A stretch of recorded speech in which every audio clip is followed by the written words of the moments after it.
Agora, nesta noite, quero que você leia comigo o Salmo 90, o Salmo 90.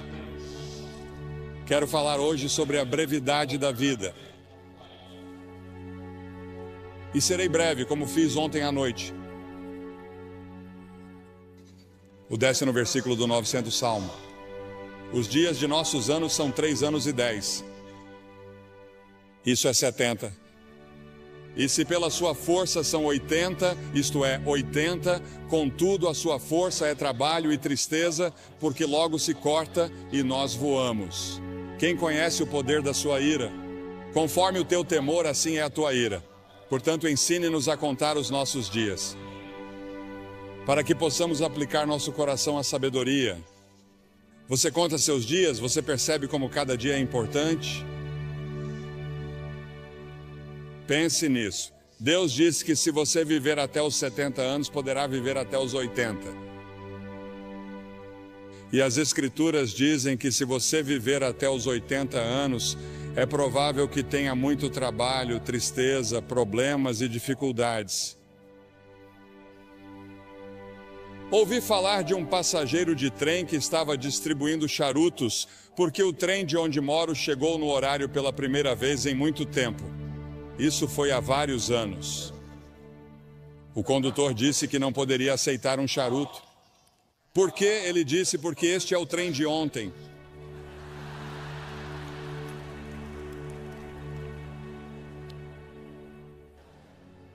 Ao colapso do tempo ao nosso redor, você sabia que nos dias de Jesus, o mais rápido que uma pessoa podia ir era o mais rápido que um cavalo podia correr? E isso aconteceu até 1830, quando desenvolvemos um motor mais rápido que um cavalo. Pense nisso. Naquelas centenas e milhares de anos, o mais rápido que você podia ir era a cavalo. Depois, em 1910, desenvolvemos uma aeronave militar que percorria 42 milhas por hora. Lembro-me muito bem, como se fosse ontem, quando Lindbergh decolou para Paris e em 33 horas estava em Paris e achamos que isso era realmente incrível. Hoje em dia entramos em um Concorde, ou algumas pessoas o fazem e chegam lá em 3 horas e meia. E em 1960 começamos a viajar pelo ar a 18 mil milhas por hora quando chegamos à estratosfera. Agora meu pai dirigia um cavalo e uma charrete e estamos tentando administrar hoje uma era espacial em uma condição moral e espiritual de cavalo e charrete. O tempo está desabando sobre nós. Quanto tempo ainda temos? O salmista pediu que o Senhor se lembrasse de como o meu tempo é curto. Eis que você fez os meus dias como um palmo e a minha idade como nada para você.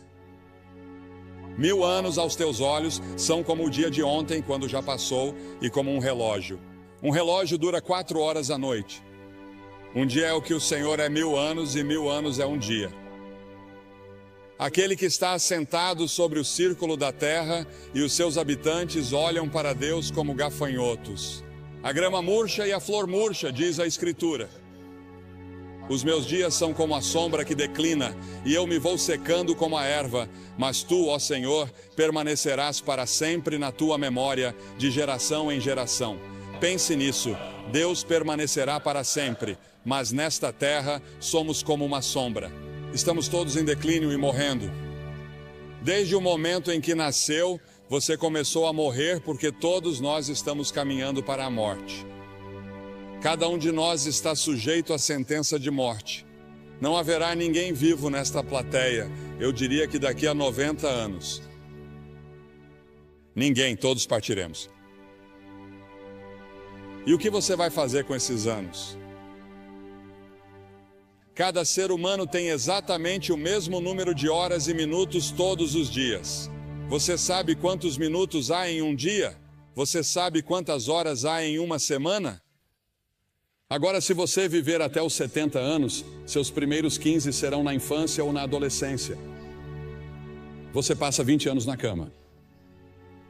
Os últimos 5 anos são de limitações físicas e você está reduzindo suas atividades. Isso significa que você só tem 30 anos para todo o resto, 30 anos para viver. E parte desse tempo tem que ser gasto com alimentação, trabalho e cálculo do imposto de renda. As Escrituras fazem esta pergunta: o que é a vida de vocês? É até mesmo um vapor que aparece por um pouco de tempo e depois desaparece. O mais velho de nós não viverá muito tempo. Nosso tempo já está nas mãos de Deus. Deus já tem um dia marcado para você ser levado deste mundo. Você pode estar envolvido em um acidente. Pode ser um câncer, pode ser um ataque cardíaco. Seja o que for, já está definido. E as Escrituras dizem que ao homem está ordenado morrer uma vez, e depois disso, o julgamento. Você estará diante do grande julgamento de Deus para prestar contas de como passou esta vida e o que fez em relação a Jesus Cristo, porque Deus deu seu Filho para morrer por seus pecados. Porque, como você vê, somos todos pecadores. Todos nós temos a mesma doença. Não me importa a cor da pele de vocês. Deus não olha para a cor da sua pele. Deus olha para o seu coração e vê que você tem uma doença espiritual no coração, e essa doença espiritual no coração se chama pecado. E todos nós somos pecadores. Isso significa que violamos as leis de Deus, desobedecemos a Deus, nós nos rebelamos contra Deus, e por termos nos rebelado contra Ele, teremos de enfrentar um julgamento. E Ele vai dizer: afastai-vos de mim. Nunca te conheci. É interessante para mim que as pessoas ricas não possam comprar mais horas. Os cientistas não podem inventar novos minutos. Você não pode nem mesmo economizar tempo para gastá-lo em outro dia. Você tem pouco tempo hoje. Diz que quer guardar para amanhã. Não pode fazer isso. Há urgência no tempo. A Bíblia diz: redimam o tempo porque os dias são maus. Os dias são muito ruins. Olhamos para nossos jornais e não conseguimos acreditar em todos os assassinatos, estupros e problemas raciais, todas essas coisas no mundo todo. Sim, os dias são maus e temos uma grande tarefa pela frente se quisermos que esta terra seja poupada por muito mais tempo. As Escrituras dizem que devemos redimir o tempo. É uma frase do mundo dos negócios. Significa comprar o tempo. Ouvi falar de pessoas que dão o dízimo de seu tempo. Devemos dar o dízimo de nosso dinheiro. 10% do nosso dinheiro pertence a Deus, se você for cristão. Mas podemos dizimar seu tempo. Reserve 10% do seu tempo e diga: Senhor, isso é seu para o estudo da Bíblia, para a oração. Você diz que passamos muito tempo nas rodovias, indo e voltando, e nas interestaduais, presos no trânsito. Você sabe, inventamos todas essas coisas modernas para economizar tempo, mas temos menos tempo do que nunca. Temos bem menos tempo hoje que meus pais na era dos cavalos e charretes. No entanto, temos automóveis e aviões velozes, e estamos correndo de um lugar para outro como loucos. E a maioria de nós não sabe o que fazer ao chegar lá.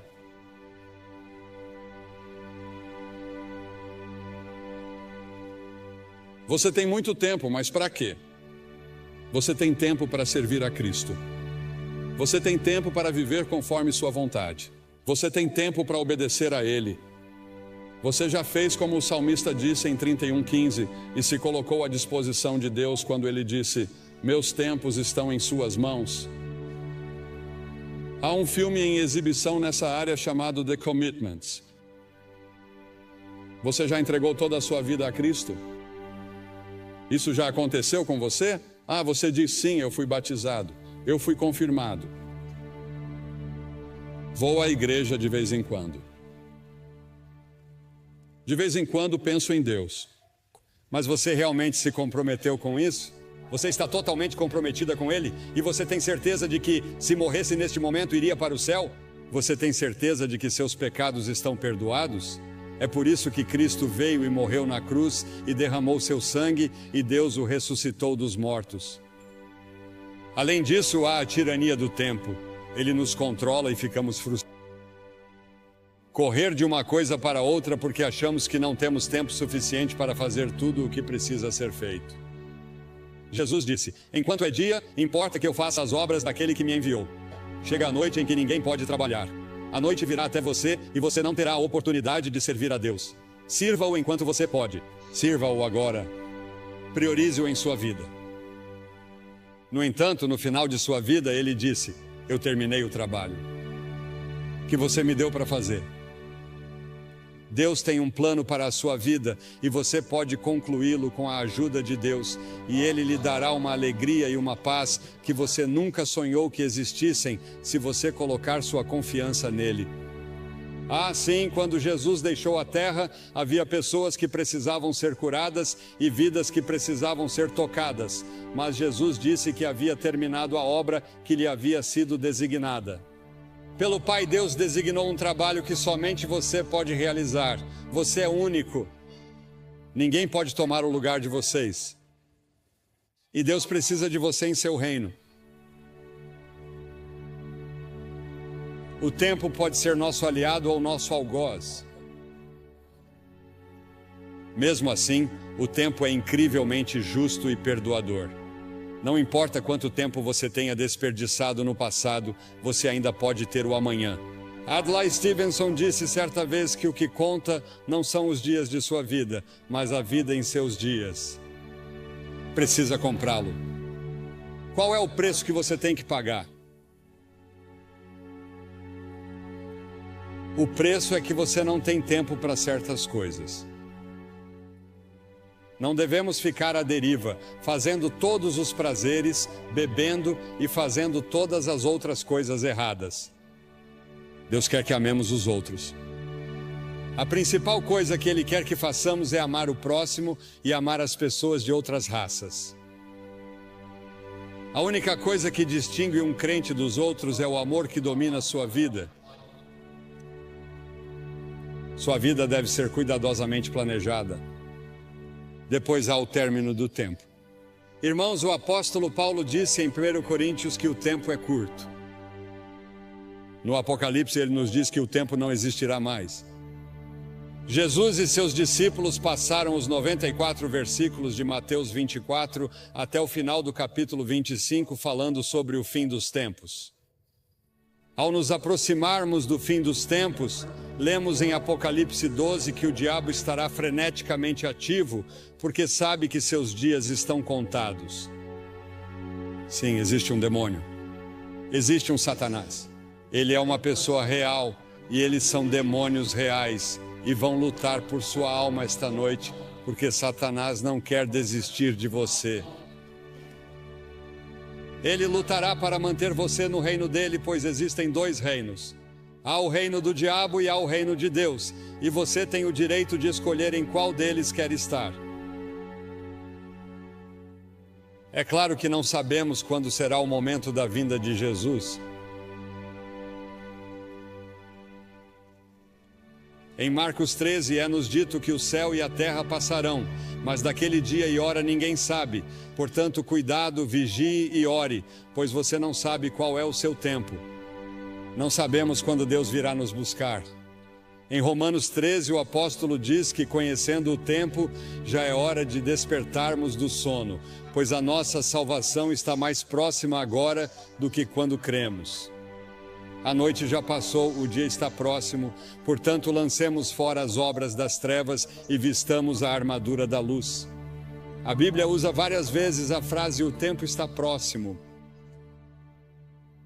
Jesus nos disse para discernirmos os sinais dos tempos. Um dos sinais é que a iniquidade será abundante. Pegue seus jornais e assista ao noticiário. A iniquidade é abundante em todos os lugares. Não apenas em Nova York, não apenas em Nova Jersey, mas em todo o mundo. Quando a lista for chamada no céu, você estará lá? O nome de vocês está escrito no livro da vida? Porque as Escrituras dizem que se o seu nome não estiver no livro da vida do Cordeiro, você nunca entrará no céu. Seu nome neste momento está no que é chamado na Bíblia de livro.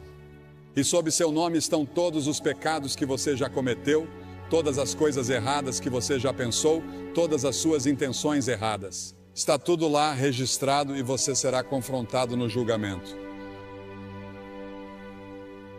Mas quando você vem a Cristo e se apresenta total e completamente a Ele como Salvador e Senhor, Ele apaga tudo o que está nesses livros e escreve seu nome em outro livro, o livro da vida.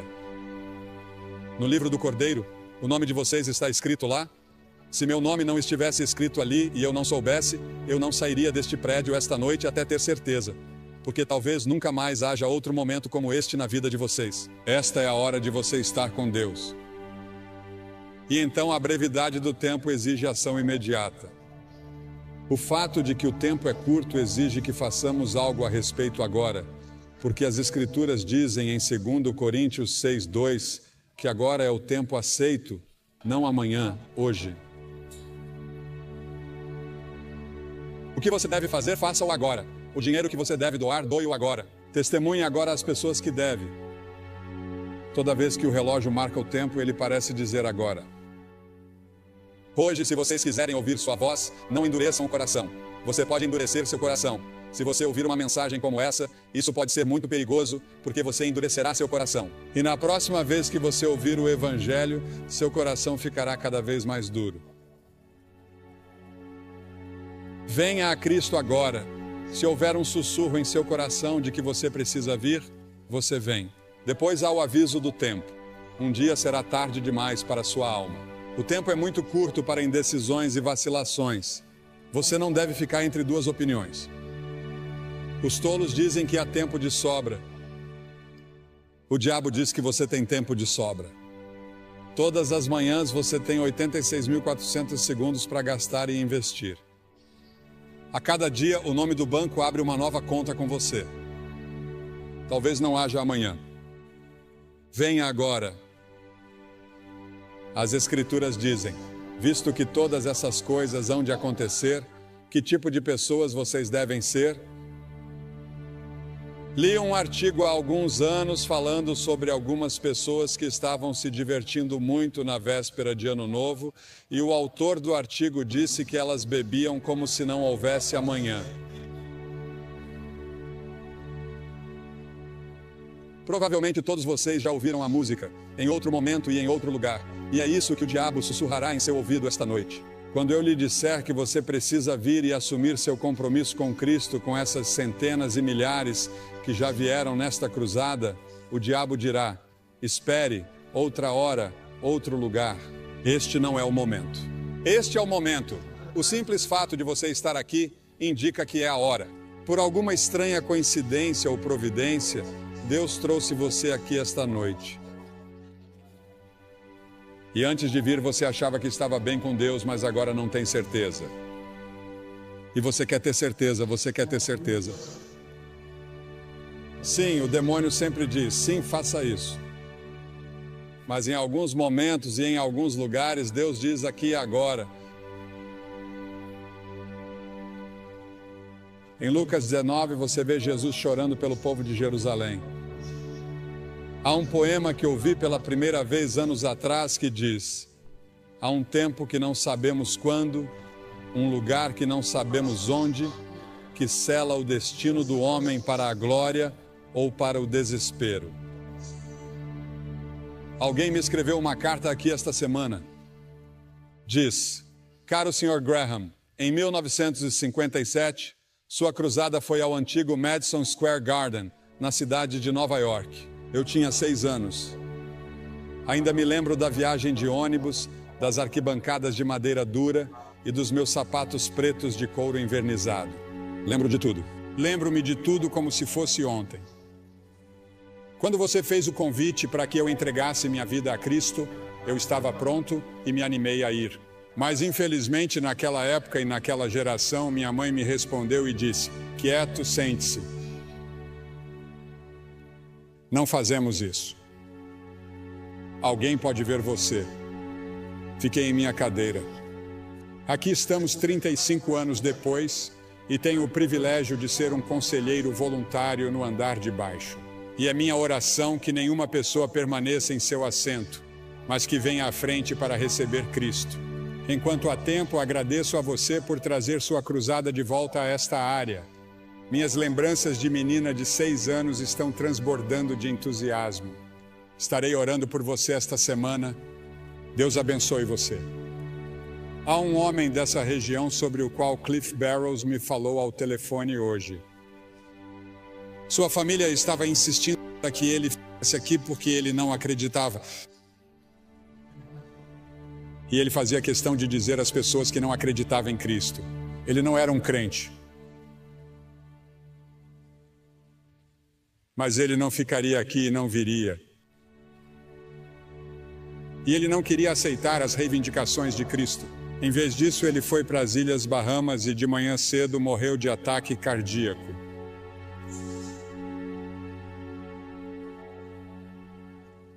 Para ele agora é tarde demais. Sua decisão está tomada. E quanto à sua decisão? Você vai dizer sim ou não às afirmações de Cristo? Cristo morreu por você, ressuscitou, e então o que você tem de fazer? Você precisa primeiro se arrepender de seus pecados. Isso significa que você diz: Senhor, sou um pecador. Sinto muito por meu pecado. Estou disposto a mudar meu estilo de vida. Quero segui-lo e servi-lo. E entrego minha vida a você esta noite, ou rededico minha vida a você esta noite. Preciso de você, Senhor, e quero assumir meu compromisso nesta noite. Nessa cruzada, nunca mais estaremos neste auditório. E você está aqui esta noite. Vou pedir que você se levante do seu assento na varanda. Isso levará 1 minuto a mais, portanto, comece agora. Venham e fiquem todos na frente, na minha frente, na frente do pódio. E depois que todos vocês vierem, vou lhes dizer uma palavra, fazer uma oração com vocês e dar-lhes alguma literatura para ajudá-los em sua vida cristã. Você diz: por que você pede às pessoas que venham publicamente? Porque cada pessoa que Jesus chamou, ele chamou publicamente. Havia algo em tornar isso público. Ele morreu por você publicamente, pendurado nu em uma cruz. Certamente pode vir e apresentar-se aqui publicamente. Assumir seu compromisso com ele e dizer: Senhor, você tem tudo de mim hoje. Quero ter certeza de que estou pronto para conhecer você. Apenas levante e venha de qualquer parte do estádio.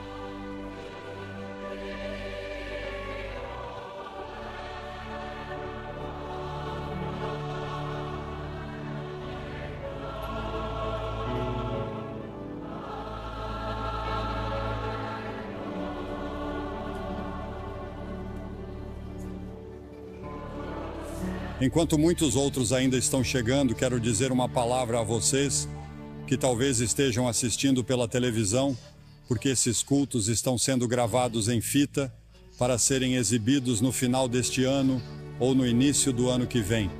E muitas pessoas têm assistido à televisão e você tem pensado em como o tempo está passando rápido. Parece que foi ontem que você era um garotinho ou uma garotinha e o tempo voou. Talvez esteja num quarto de hotel ou num bar. E quero dizer a você que Deus o ama. Ele quer perdoar você. Ele quer fazer de você uma nova pessoa, se você permitir. Você pode assumir esse compromisso onde está agora. Jesus Cristo prometeu que voltaria à Terra. E, senhoras e senhores, Jesus Cristo cumprirá essa promessa. Você está pronto? A esperança da vinda de Cristo deve nos fazer caminhar como discípulos do Senhor Jesus Cristo. Devemos ser sal e luz no mundo e devemos trabalhar como se Cristo não viesse por 1000 anos, mas devemos viver como se Ele viesse esta noite. Você está convidado para uma jornada de descobertas na Biblioteca Billy Graham.